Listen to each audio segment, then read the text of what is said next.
Now, as promised, I bring in more of our experts. New York Times columnist Michelle Goldberg, Daniella Gibbs Léger of the Center for American Progress, and John Flannery, prosecutor, back with us. Danielle, in Washington, your view on what we learned today and where we're headed. And I should mention, we're keeping a close eye on the cameras, so we will cut in and out if we get news. You know, I think today's hearings, for folks who wanted pizzazz, you definitely got a lot of that today. I think the three witnesses from the Democratic side were very compelling in making the case that the president has indeed committed impeachable offenses. And I think they reiterated that over and over again. And what you saw from the Republican questioning was a lot of flailing, a lot of going back to debunked theories about what is happening. And I think it was really overall a positive day for Democrats. Like I said, they made a good case for why the president should be impeached. I think what you also saw from Let me jump in and ask you. You said going back to theories, conspiracy theories, but also literally going back to Ukraine today. You couldn't script this in a movie.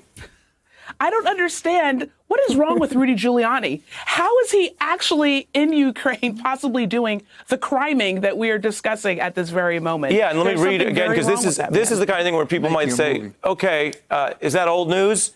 Are you referencing? No, this is new news. This is new action. We showed the photo of him on the way there. I'm reading from the New York Times here. Giuliani facing scrutiny, travels to Europe to interview Ukrainians, meeting in Budapest Tuesday, as the report came out with this former Ukrainian prosecutor, Lutsenko. Daniella. Yeah, it is, again, these folks are so brazen about what they are doing, they don't even feel like they have to hide it at all. And that emanates from the top. And so I think what you also heard today was we are at a very important inflection point.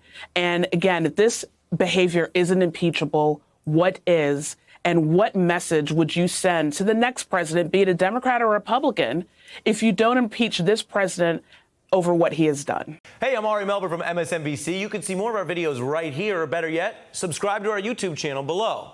You could have been anywhere in the world, but you're here with us, and we appreciate that.